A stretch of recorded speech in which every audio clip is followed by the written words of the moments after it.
여러분 안녕하십니까? 5월 22일 수요일 JCN 모닝뉴스 시작합니다. 방구천의 암각화가 세계유산에 등재되는 실질적 검증 단계인 세계유산위원회의 현장 실사가 목전에 온 것 같습니다. 국제협약에 따라 현장 실사는 비공개로 추진된다고 하는데요. 하지만 울산시와 문화재청이 방구대 암각화 현장에서 막바지 준비에 한창인 것으로 봐서 현장 실사가 임박했음을 말해주고 있습니다. 전우수 기자가 보도합니다. 방구천 암각화의 세계유산 등재 신청이 순조로운 평가 절차를 밟고 있습니다. 지난 1월 등재 신청에 이어 3월에는 세계유산센터로부터 완성도 검사를 통과했습니다. 완성도 검사는 유네스코 세계유산센터가 접수된 등재 신청서가 형식 요건을 만족하는지의 여부를 검사하는 과정입니다. 완성도 검사 통과와 함께 방구천의 암각화에 대한 본격적인 심사 절차가 진행 중입니다. 유네스코 자문기구인 국제기념물 유저협의회, 약칭 이코머스는 내년 5월까지 서류 심사와 현장 실사, 종합 토론 심사를 거칩니다. 이미 현재까지 3차에 걸친 예비 실사를 거쳤고 조만간 최종 현장 실사를 예정하고 있습니다. 문화재청과 울산시는 사실상 최종 심사 단계인 현장 실사를 앞두고 최근 방구천 암각화에 접근이 용이하도록 정비 작업도 벌였습니다. 현장 실사 과정은 국제협약에 근거해 비공개로 추진됩니다. 하지만 여러 일정상 다음 주 초부터 3, 4일 정도 진행될 것으로 예상됩니다. 현장 실사진은 방구천 암각화 일대를 둘러보며 이 일대가 유네스코가 추구하는 탁월한 보편적 가치를 충족하는지 여부와 현지 주민들의 호응 등 전반적인 부분을 검토하게 됩니다. 세계유산의 등재는 울산시에서만이 할 수 있는 것이 아니고 울산 시민의 지속적인 관심과 애정으로 간절히 바라는 마음으로 추진이 이루어질 것 같습니다. 앞으로도 지속적으로 적극 응원해 주시기 바랍니다. 이번 이코머스 현장 실사진은 방구천 일대 현장 실사에 이어 올해 12월과 내년 3월 종합 토론 심사를 가집니다. 또 내년 5월에는 신청유산의 세계유산 등재 여부를 담은 권고안을 세계유산위원회에 제출하는 과정을 밟습니다. 방구천 암각화의 세계유산 등재는 내년 7월에 있을 세계유산위원회의 심의에서 최종 결정됩니다. JCN 뉴스 전우수입니다. 울산시 안효대 경제부시장과 김노경 기획조정실장 등은 어제 기획재정부에서 열린 지방재정협의회에 참석해 2025년도 주요 국비사업 반영을 건의했습니다. 지방재정협의회는 본격적인 정부 예산 심의와 반영에 앞서 각 지자체의 주요 현안 사업들에 대한 의견을 직접 듣는 자리로 어제와 오늘 이틀간 개최됩니다. 이 자리에서 울산시는 태화강 국가정원 확장과 삼산 여천 매립장 주변 자연 생태 복원, 울산 도시철도 1호선 건설 등 총 5건에 182억 6천만 원의 국비 반영을 요구했습니다. 한편 2025년도 국가 예산은 기획재정부 심의를 거쳐 오는 9월 2일까지 국회에 제출되면 국회 심의 의결을 거쳐 12월 2일에 최종 결정됩니다. 지역주택조합의 각종 법적 분쟁 등의 피해를 예방하고 조합의 투명성을 높이기 위한 제도적 장치가 마련돼야 한다는 주장이 나왔습니다. 울산시의회 천미경 의원은 울산시에 대한 서면 질문에서 지역주택조합의 활성화와 함께 주택조합에 대한 허위 과장 광고 등으로 인한 피해를 막기 위한 제도적 장치를 서둘러 마련해야 한다고 주장했습니다. 천 의원은 또 지역주택조합은 조합원 주체가 되는 사업인데도 관련 업무에 대한 전문성이 부족해 각종 문제점을 낳고 있다며 사업 진행의 미숙함을 보완할 수 있는 선제적 관리 방안 마련이 필요하다고 주문했습니다. 올 들어 회복 기미를 보이던 울산 지역 소비자 심리 지수가 다시 하락세를 보이고 있습니다. 한국은행 울산본부가 발표한 2024년 5월 울산 지역 소비자 심리 지수는 98.9로 전월 대비 2포인트 하락했습니다. 울산 지역 소비자 심리 지수는 지난 3월 102.7로 최고치를 기록한 이후 4월 100.9, 5월 98.9를 기록하는 등 2달 연속 하락세를 이어가고 있습니다. 이는 수출 경기 개선에도 불구하고 고금리, 고물가 등의 영향을 받은 것으로 분석됐습니다. 국민차 포니 공개 50주년을 맞아 지난 3일부터 울산박물관 기획 전시실에서 전시 중인 첫 번째 국민차 포니 주제 전시에 당시 개발을 담당한 이충구 전 현대자동차 사장이 방문해 의미를 더하고 있습니다. 울산박물관은 대한민국 최초의 국민차인 포니 개발 주역 중 한 명인 이충구 전 현대자동차 사장이 어제 오후 첫 번째 국민차 포니를 관람했다고 밝혔습니다.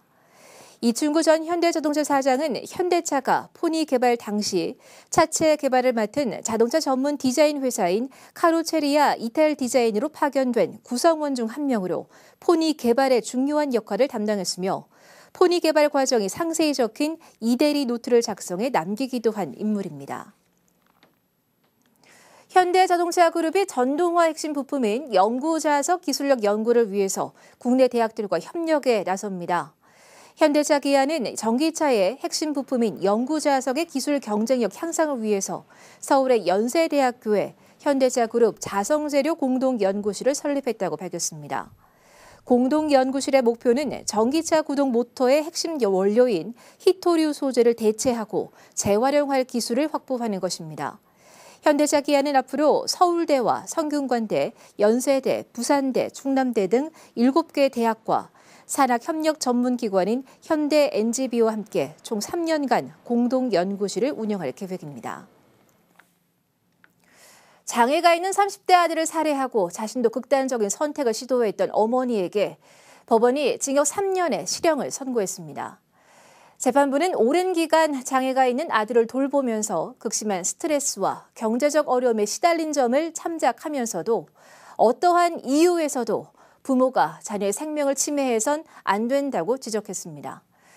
이런 비극, 개인에게만 책임이 있는 걸까요? 구현희 기자입니다.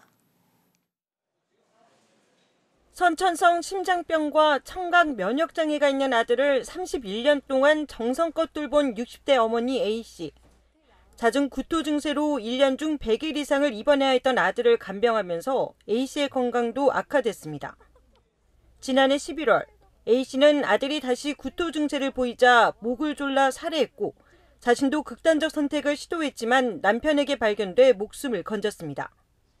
울산지방법원은 살인 혐의로 재판에 넘겨진 A씨에게 징역 3년을 선고했습니다.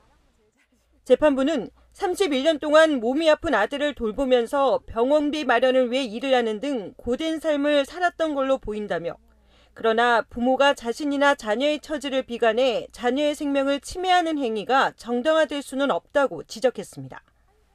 다만 형을 다 살고 나면 남은 가족들과 좋은 시간을 갖길 바란다는 말도 덧붙였습니다. 장애가 있는 가족을 살해하는 비극은 끊이지 않고 있습니다. 올해 들어서만 지난 1월 경남 김해에서 백혈병 진단을 받은 어머니가 중증 지적장애가 있는 20대 아들을 살해했고 2월에는 서울에서 아버지가 발달장애가 있는 자녀 둘을 살해하고 스스로 목숨을 끊었습니다. 또 얼마 전엔 청주시에 사는 발달장애인 일가족 3명이 숨진 채 발견됐습니다. 처벌을 강화하는 것만으론 반복되는 비극을 막을 수 없다는 지적이 나옵니다.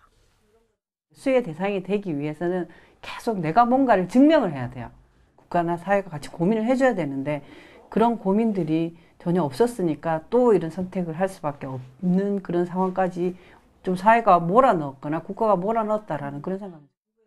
사회적 지원이 부족하다 보니 극단적 선택에 내몰리게 된다는 건데 예견된 비극을 막지 못한 우리 사회와 국가의 책임은 없는지 정확한 진단과 대책이 필요해 보입니다.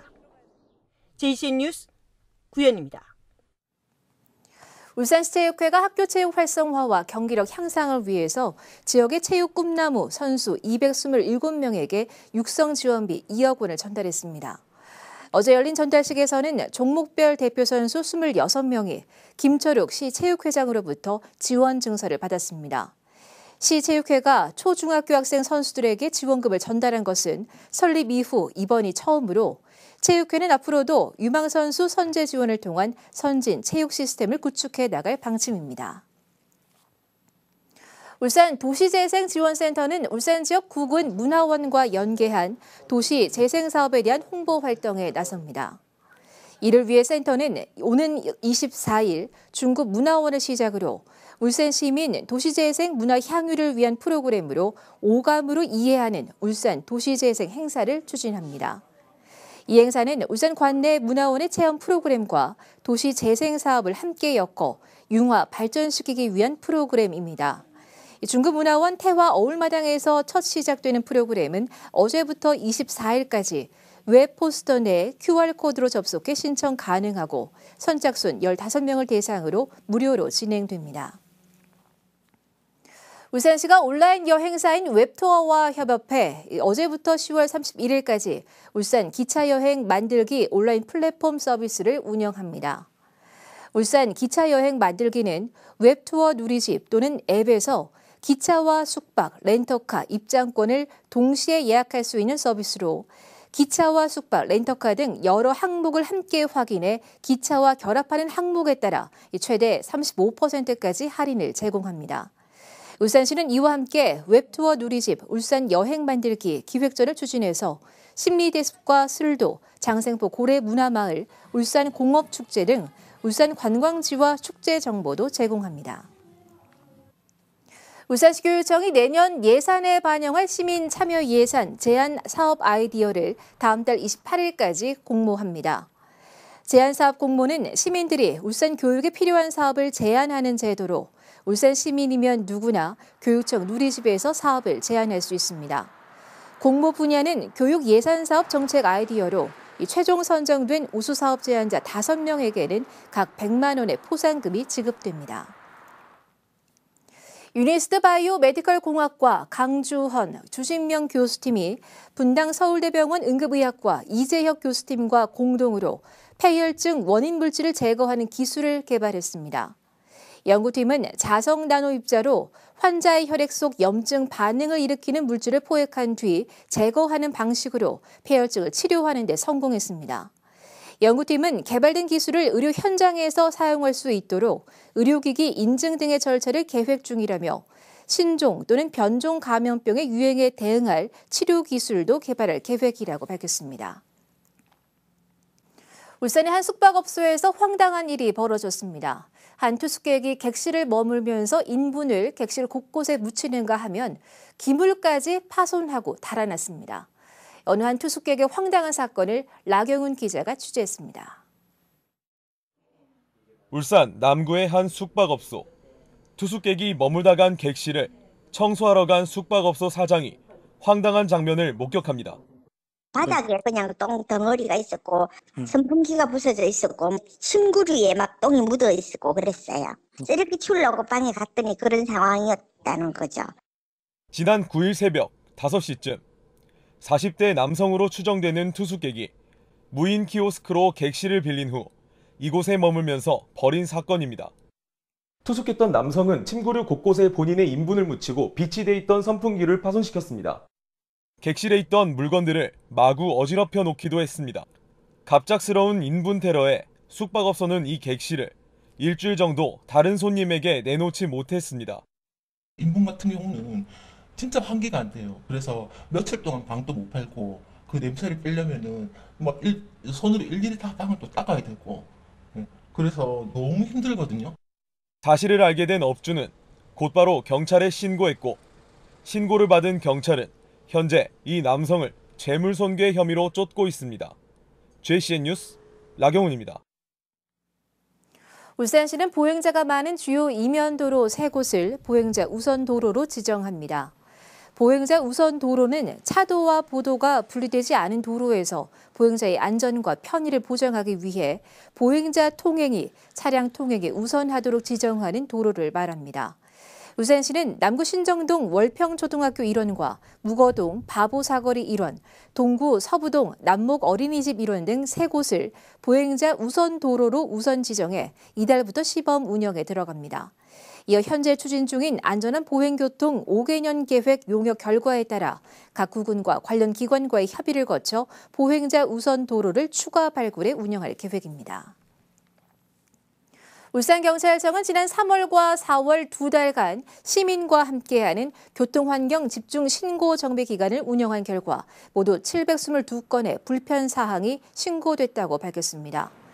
표지판이나 노면 표시 등 단순 정비에 대한 요청이 286건으로 가장 많았고 신호 운영 189건, 차로 구획 52건, 횡단보도와 중앙선 관련 불편이나 개선 사항이 각각 35건으로 뒤를 이었습니다. 한편 경찰은 이번 집중 신고 기간에 접수된 의견 가운데 좋은 제안을 해준 시민 3명에게 울산 자치경찰위원장 감사장을 수여할 계획입니다. 이화산 유아숲 체험원이 어제 이화산 자연휴양림에서 개장식을 갖고 본격적인 운영에 들어갔습니다. 이화산 유아숲 체험원은 중구청이 국비 등 총 사업비 16억 8천만 원을 들여 조성한 4,800여 제곱미터 규모의 체험원으로 논농사와 밭농사 체험장을 비롯해 생태 연못과 뜀 동산 등의 시설을 갖추고 있습니다. 중구청은 개장 후 일주일 동안 지역 유치원생과 초등학생을 대상으로 모내기 체험을 운영하고 수생태계 체험 프로그램을 추가로 개발해 나갈 계획입니다. 동구청이 최근 주전동 120번지 일원의 생활환경 숲 조성 공사를 완공하고 주민들에게 개방했다고 밝혔습니다. 해당 부지는 수령이 150년이 넘은 보호수가 있고 마을 주민들이 불악의 무사 안녕과 풍어를 기원하는 당산제를 지내오고 있는 역사가 깊은 곳입니다. 생활환경숲은 생활권 유휴지를 활용해 녹색 공간을 조성하는 사업으로 미세먼지 저감과 폭염 완화 등의 기능을 수행하며 주민들의 생활 환경을 개선하는 역할을 하게 됩니다. 북구청이 어제 구청 대회실에서 울산숲 가꾸기 자원봉사단체 발대식을 열었습니다. 북구청은 울산숲 가꾸기의 민간 참여를 높이기 위해서 자원봉사단체를 모집한 결과 16개 자생단체와 환경단체가 참여하게 됐습니다. 참여단체는 관리 구간을 배정받아 단체별로 월 1회 이상 수목관리와 환경 정화 활동 등을 진행하고 단체 간 활동 정보도 지속적으로 교환해 나갈 예정입니다. 제1 모닝뉴스를 마칩니다. 함께해 주신 여러분 고맙습니다.